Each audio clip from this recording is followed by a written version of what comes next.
This is Tim Hague Reads Books, presented by Tim Hague. Humaira Shahid was once called the most unmanageable woman in Pakistan. It was not intended to be a compliment. A firebrand and a tireless campaigner for women's rights, she became one of the most well-known political activists in her home country, and she has now written a memoir which is both political and personal. Tim is never happier than when he is in the company of unmanageable women, so he went to meet Humaira at her London publisher's offices.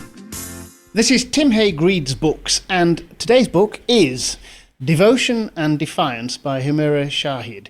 Humaira is, I think I'm right in saying, an activist. I was going to actually ask you first thing, how do you see yourself? Because you've been an academic, you're an English teacher, you've been a journalist, you've been a politician, you've membership of the Assembly. Tell me, what are you?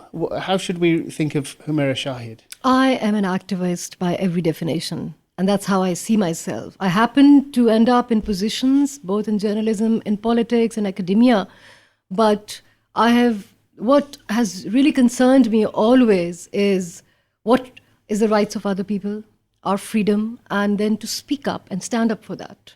So I will call myself activist. And of course, the area in which you're activist is Pakistani, mostly women's rights. In your book, Devotion and Defiance, you've got three really big areas of interest that you've campaigned for, and I'd like you, if you would, to tell me, what are they? Well, what I primarily have been focusing on are women issues and issues that concern minors. I have a deep concerns about poor people, the downtrodden, the underprivileged, and women happen to be a majority in that. I've been working on acid attacks, wani, honor killings, human rights. Tell me about that. Wani is a Punjabi customary practice where women are bartered in compensation for the crimes committed by their brothers and their other male family members. So women are settled, are given into marriages, forced marriages at times, as a compensation for minor crimes committed by the families. You tell a particular story. One of the virtues of your book is that you always tell a particular story to illustrate this. And there's a story of a lady called Soraya. Can you tell us about her? Well, the reason that I wanted these stories to be very graphic and very detailed in my book is that I want to make people see that these are real people in the real world with real problems. This is not an abstract reality somewhere in some other time. This is the world that we live in. Soraya is one of the characters, and I think there are many more. And I mean, these are just few stories out of hundreds that I dealt with. And Soraya is a very sad story of how people are entangled with these predatory moneylenders, and the whole black market of kidney and the mafia that steals the organs. They trap these people, and then what they want from them is organs. And how the local hospitals were part of it. There was a certain set of doctors and physicians who were part of that. And then the whole money lending mafia. And the reason that I particularly then focused on this interest-based predatory lending, it became such an important issue for me, was I was approached by so many women. They wrote me letters, they made me phone calls, and they said, we are in brothels, we are into this business of prostitution because we ended up with 2 or 3 money lenders. And now we sell our bodies, we go through this hell, we live in this living hell in order just to pay the compound interest. So I could not believe that a country that claimed to be Islamic and wants and takes pride in Islamic identity could let something that horrific happening. I mean, Islam is categorical about usury, and this particular type of predatory money lending, and by every definition, is forbidden. And women selling their bodies and honor in the name of compound interest, what could be more disgraceful than this? And unfortunately, when I peeped more into the issue, I realized there was a redundant law of 1960 ordinance that protected these moneylenders, and there was nothing for the victims.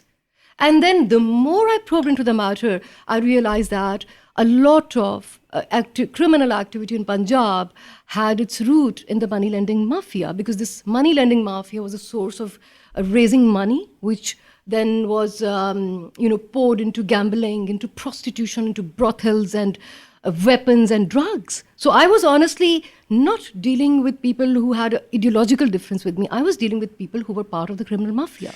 And these things obviously are against the law. I mean, you use the phrase selling your body, which is what the ladies are doing in a brothel.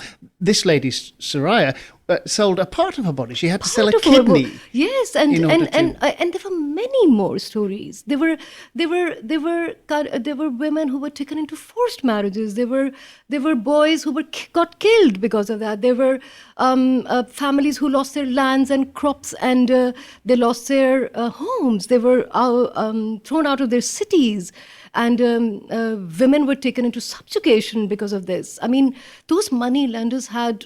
I mean, Shylock is nothing. Come and see what I saw. And this is what I try to, my book is an outcry. I couldn't hold on into this. And I wanted to tell the world, this is my way of showing the mirror to the 21st century modern man, that what are we talking about? What kind of freedom and what kind of, success and what kind of progression we are talking about? This is what is happening around us. You were in the provincial assembly, the Punjabi, which is, the Punjab is by a long way the biggest of the provinces, isn't it, in Pakistan? And yet you encountered an enormous resistance to tackling these questions of violence against women, not just Wani, but the acid attacks, which is one of your big themes, and so on. Why is there such resistance? Well, initially I thought that it would be impossible for me to get the support of my colleagues in the parliament, but I realized that the issues were not an issue. Acid attack was not an issue. It was the cases of acid attacks where I happened to realize that the accused was mostly, was backed up or at times protected by other political group. You see, the whole backing of these violent people, these criminals, and this is something that one needs to look into, is the whole engagement of the local criminal mafias and the local politicians, how they go hand in hand. They didn't have an issue with acid attacks as an ideological topic or something that I was looking. They had a problem with special cases, like there was a rape of a 9-year-old girl, and she was bleeding when she came to the hospital, and it was a very sad case. And the moment I found out, there were 3 or 4 culprits. It was a gang rape, and when we tried to locate where they were from and where they were hiding, we realized that the local MP of that area was protecting them. So in the end, it became... It was protecting the perpetrators, the because criminals. You see, those criminal mafias they were very influential in these areas and could bring votes and support for them politically. And they don't want in their areas a kind of a ruffled relationship with them, you see. So what happened was, in the end, it was me and that MP fighting. And I said, look at the atrocity that has happened to this girl. And he said, no, I don't want to go against those criminals. And if you're going to come against me, then I'm going to come against you. So it is much more intricate and it's much more complex than just people supporting or not supporting women's rights. It's the kind of influence that they want. They do not want to displease the local tribes. They do not want to question their values. They do not want to be unpopular. And they did end up supporting me, majority of them. And the reason was, they said, we're not the initiators. We can always say, she's the one who's doing, we just voted. So you see, nobody wants to be the champion, or they don't want to be on the forefront. They don't want to be tagged as somebody who are pro-women, because going to these conservative areas, it is better for them to be seen as one of them. Or at least conservative. Yeah, conservative enough, yes. So we've done it this way for all these years. Do you think there was anything personal in the opposition to you as well? Because you weren't elected to the assembly, were you? There was a new law that made a provision for some particularly women to be sort of drafted into the assembly. How did that work? You're absolutely right, because we were the first round of women who were nominated and elected to the parliament on reserve seats. There was a huge resistance. There was an unacceptance of us. They were bitter about that so many women have been brought into the parliament, and why don't they have to go through the same process as we? And a lot of their they they could not see women playing a serious role in as a legislator. I had a serious problem in getting myself registered, that I can make sense and I have something to contribute here, including I saw a lot of prejudice in the speaker himself. He would just not allow women to or give them as much time as he used to give to men. And he used to turn off your microphone. On my mic, because he knew she's going to pick up. And I was very smart with the rules and regulations. I'd done my homework and I would stand up and I would say, point of order, and this rule has been violated, or this and this. And he said, oh my God, she's going to create trouble. So, and then secondly, I would bring up cases of violence, and I would do adjournment motions, and I would ask the law minister and the speaker to look into a personal case of violence and pass out orders to the law department, to the police department, so the necessary action could be taken place. And they thought, because anything that you say on the floor of the House becomes media news. Apparently, the whole media gallery covers it up, and they found that very, very embarrassing, that every time when I speak up, I'm bringing up a case of violence, and the case of violence is a reminder to the government of what the law and order situation was in Punjab, and they were miserably failing in protecting the people. These are the kind of the promises they had made in the elections, and they were unable to provide the protection and the security they had promised. So it was a reminder of where they failed, and they saw me as a troublemaker. A troublemaker, but did they see you as a parvenu as well? Were you as a an arrivist? You hadn't paid your dues to be there like the male That politicians. was also, yes. It took us a while, a little bit, at least for me, it took me a couple of years before the leader of the opposition then started taking me seriously, and I had other colleagues. They realized that the issues I'm raising are important issues, and what I'm saying is crucial to the security of the province or to the problems of the underprivileged people. But yes, the sort of attitude of the way they were very dismissal of us most of the time. There's no doubt about that. We've talked a lot about the internal circumstances and politics of Pakistan.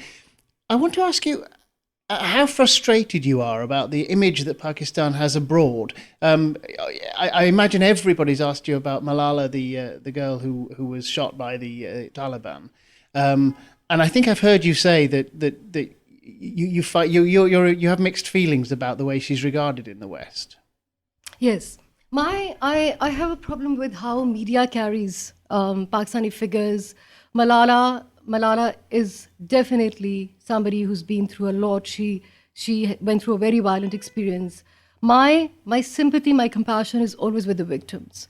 Because I have a history of media management myself, I've been a newsroom person. I know how we flash news. I know how news are pegged. I know we have agendas when we project a certain news in a certain way. What really happens to human rights stories, and not just Malala, is that when they are projected in a certain way and the West steps into this role of being the savior of the East, you see, that's when you really, really discredit the victim back and home. Malala's credibility was shaken the moment West projected itself as that. And then she, all that she went through, the poor child, was, dismissed. And it became an entanglement of Pakistan and the US relations. You see, she's being more loyal to the US. She's not talking about drone attacks, but that doesn't take away of the incident that has happened to her.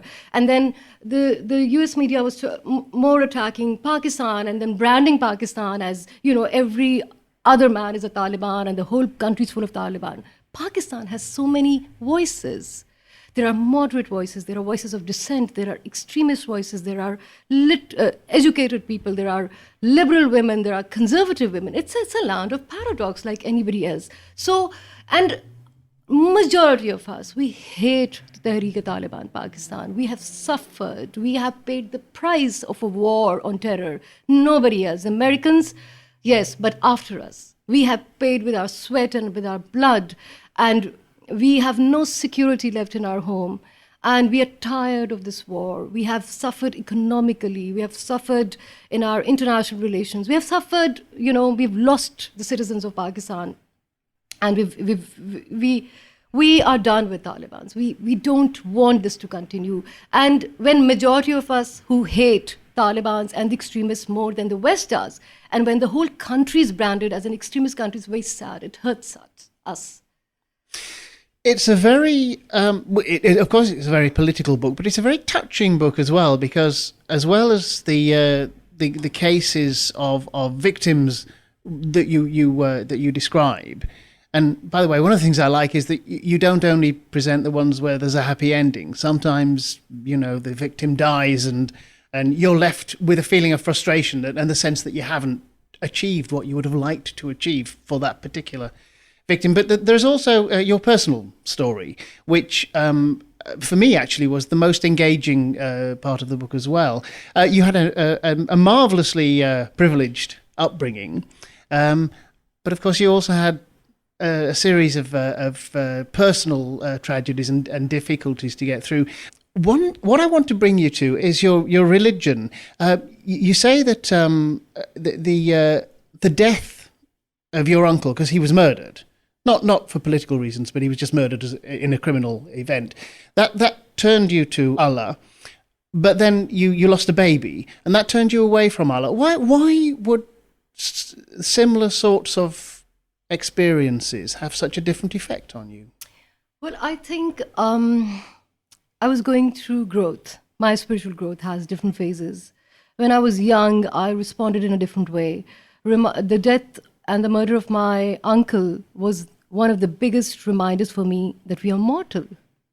And that was my prime. You see, I was a teenage in a carefree life, and I saw the suffering of my aunt and her children. I saw, I had so many questions. I was always a child who from very beginning, I was stuck up with questions of who am I? What is the meaning of my existence? What is there that I have to do in this life? And I think it is my way of finding the answers. What happened during the time of when I lost my baby and my husband had an accident, it is a series of events where I didn't feel loved by God at that time.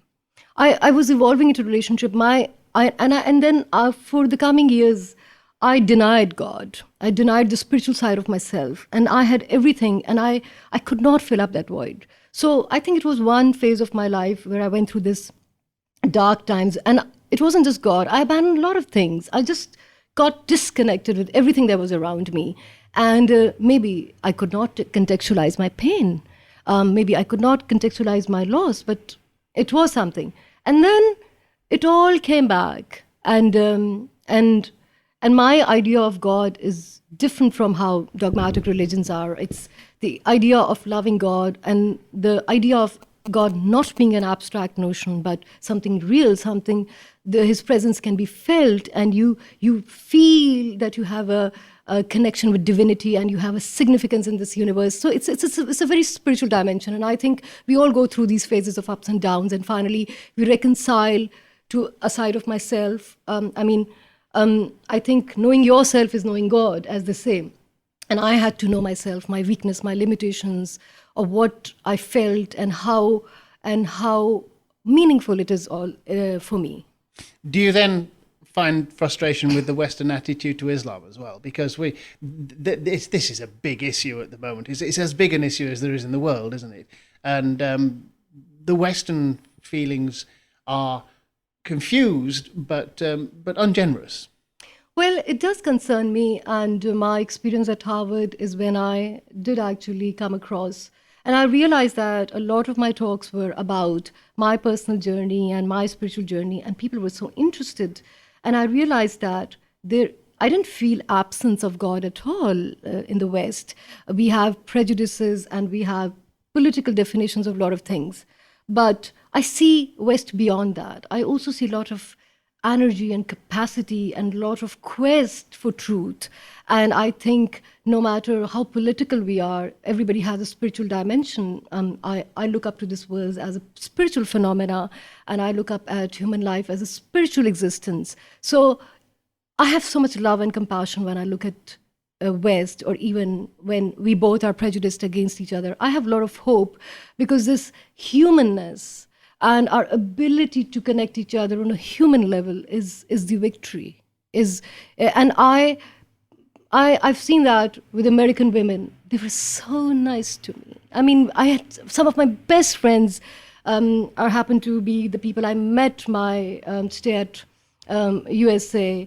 I have friends who are Spanish and French, and we women relate to each other. We respect each other's opinions. I mean, on the spiritual level, we have a lot of commonalities and we connect. So it worries me that these I see them as tools of and instruments of hate, and I see these as barriers. But I believe we have all the capacity and all the potential to rise above them, and we can do it. Humaira, you've been called the most unmanageable woman in Pakistan. Do you relish the title? Well, at that time, I was horrified, and I said, "Oh my God, they're going to now, make me look like a villain." But I realized, now, let me just clarify, this title came from the bureaucracy of Punjab. The actual war of my money lending bill was me versus the bureaucracy. They did use every tact, every official, unofficial, hidden, tact to, not to bring my bill back for voting. And because it is, this was the bureaucracy, this was the revenue department, the most powerful department in the politics of Punjab. No MP would stand up or, go against the revenue department. Otherwise, they would lose the administrative control of their constituency. And here I was, I didn't care. And I walked out on them and I threatened them that if they don't stop harassing me, I will go to the media, and this was my way of telling them that I will take my bill back for voting in the House and make people stand up for that. So anyway, this was a title given to me by the bureaucracy and the revenue department, and my journalist friends and my community loved it. And they said, "Oh God, there is some person who can actually give help to the revenue department. That is remarkable." Humaira, thank you very much indeed. The book is Devotion and Defiance. It's published by Norton, and it's £17.99 in hardback. So that's a bargain. It's very touching, as well as being a wonderful insight into Pakistani politics and human rights there. That was Tim Hague Reads Books. Tim Hague Reads Books is a Green Shoot production. You can find out more at green-shoot.com, and Tim can be contacted on tim@green-shoot.com.